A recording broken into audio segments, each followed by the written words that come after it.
everyone, Flaming Footy here and welcome back to a new video on the channel. And today guys, here we are for another episode of our AFL 2022 season review. And in this video we're going to be doing episode 3. Now the first two rounds, just going to do a little bit of a recap before we hop into things. The main first things from the first couple of rounds, well for the first couple of episodes which went up to round 8, is that the Demons are 8-0 to this current stage of the season.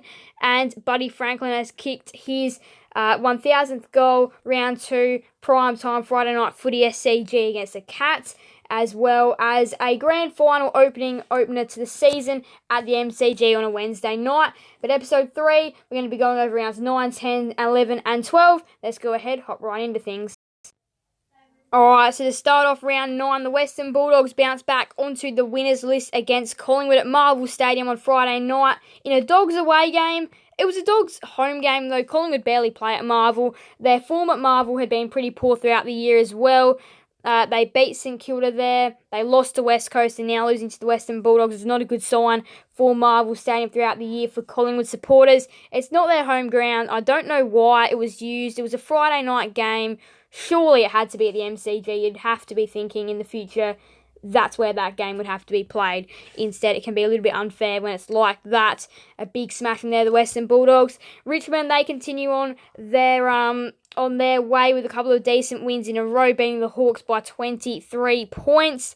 And then Port Adelaide smashed North Melbourne down at Blunston Arena by 69 to get back with some consecutive wins on the board. St Kilda, this is the Cats' last loss of the season until their streak kicks in. But St Kilda look to be top 4 hopes. Their top 4 hopes really come alive after a cracking win at Marvel Stadium on a Saturday afternoon against the strengthened Cats outfit.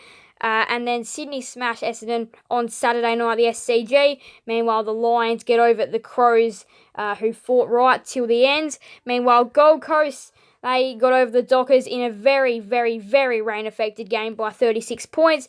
Leon Cameron said goodbye to the AFL as his team lost by 30 to Carlton. And Carlton looked really good at this point of time. And then West Coast scored 38 in a pretty poor game in the West, which sees the Demons march on to 9-0 and they win by 74 points. So Melbourne's still sitting pretty on top of the table, 9-0, 36 points without tasting defeat, 159%. Brisbane sat in second, clear as well, 8-1. And 7-2 was Fremantle and Carlton, who both have had some pretty good seasons up to this stage. Sydney and St Kilda were 6-3. And then just inside the 8 were Geelong and Richmond on 20 points. And then the Dogs and the Power, as well as Collingwood and Gold Coast, sat just one game outside the top 8. Meanwhile, Hawthorn and Adelaide were behind them. And then the bottom 4 was GWS, Essendon, North Melbourne and West Coast. And every team had a win up to this stage. And the only team without a loss to this stage was Melbourne, who were 9-0. So Carlton supporters knew this was not a dream, this was reality, that their team was flying. They kicked it off on Friday night by beating the Swans by 15 points. And then the Doggies, they got over the Suns by 19 at Mars in an absolute thriller in the end. They had to really work to get over the line in the end. Geelong got over the Power, and then Melbourne got over North Melbourne. A gutsy Adelaide outfit. Again, they do really try their best till the end. Just couldn't beat the Saints, who again looked like reality for them too, winning by 21 points. Richmond got over the Bombers in the annual Dreamtime at the G game. GWS celebrated proudly as their new coach, Mark McVeigh, their interim coach, took to the reins and they produced a 52-point thumping of West Coast and managed to score 138 in the process. Hawthorn stole yet another upset. They'd claimed some big scalps like Geelong, Port Adelaide throughout the season, and now they claimed Brisbane at UTAS as well to add to their impressive list of upsets throughout the season. Collingwood went to the West, and another rain-affected game for Fremantle meant another loss. So the Demons go 10-0 in season 2022 on 40 points and a massive percentage. Meanwhile, Brisbane and Carlton sit in second and third. Fremantle in fourth along with St Kilda. And then Geelong, Sydney, Richmond just in the 8 on 24 points. Meanwhile, the Dogs and the Pies very closely behind on 20 points. And then Port Adelaide, Gold Coast, Hawthorn behind on 16. And then GWS managed to climb their way out of the bottom 4, send Adelaide into the bottom 4. And the bottom 4 was Adelaide, Essendon, North and West Coast.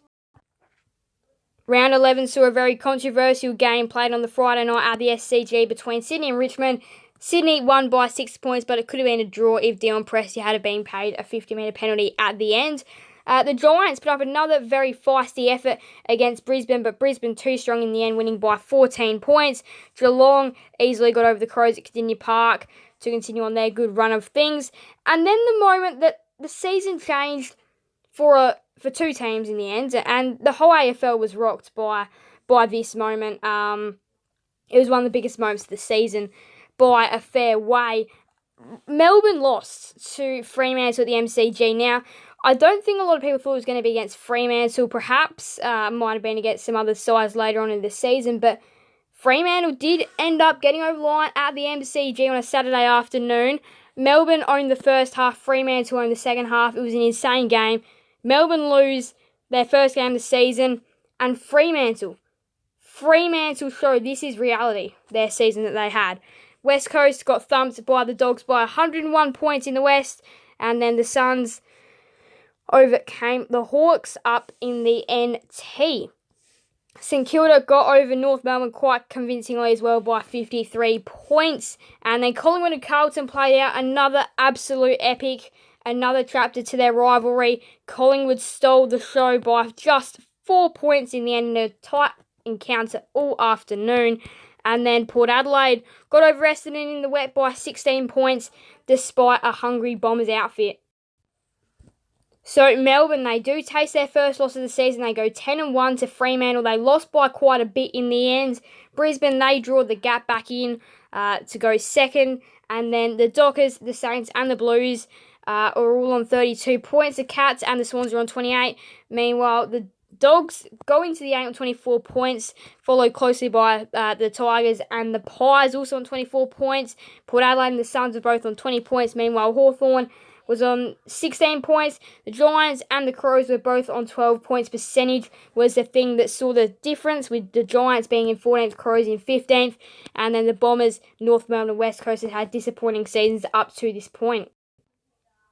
So round 12 saw bye rounds start, which we'll be going over bye rounds a little bit more next episode, in episode 4 with 13 and 14. But we're going to do round number 12 as the last round this episode. Been a good episode. Let's finish it off really well. Geelong won by 13 on a Friday night game against the Western Bulldogs despite them owning the whole contest. The Crows got over the Eagles, should have won the game by more, but did what they needed to do, claimed 4 points. And then the Suns, for their second week in a row at the Northern Territory, got over the Roos by 62 points despite the pick number 1, Jason Horne-Francis, putting on a bit of a show of his own up there. And then Melbourne lost 2 consecutive games, and this really did change the season quite a bit in the end. Melbourne were 10-0, they're now 10-2 after this, and Sydney claim a big scalp, which really does give them a good chance of premiership hopes at the MCG on a Saturday night. The Swans claim a massive scalp, which is really big for their season. Then the Pies and the Hawks play out in an absolute Sunday winter classic at the MCG, with the Pies getting over by 4 points. And of course, they had so many close games throughout the year. This was just one of them. And then the Dockers, they show they are classy in Perth, and they bounce back after with a bit of a rocky season, especially in the wet weather. No wet weather this time. They win against the Lions by 14 points, stamp their names, one of the favourites to win the flag at this stage after a really good performance against another great side. Meanwhile, Carlton, Essendon, Port Adelaide, Richmond, St Kilda and GWS all had byes in round 12. And then this was the ladder, which, I mean, you can't really judge on this, but the Cats did slide back up into the top 4. And then the Saints went down. They hadn't played a game. The Swans rised up again, just 2 games clear of the top of the table. The Pies rose back into the 8 as well, with Richmond still having a game to play, however. And then the Crows rose out of the bottom 4 as well, but the Giants still had a game to play as well. Port Adelaide, they were falling behind, but they still had a game to play as well. So we'll be going through more bye rounds next episode of the 2022 season review. But I do hope that you guys did enjoy this video. Thank you guys all so much for watching. Make sure to leave a like and subscribe and hit that notification bell.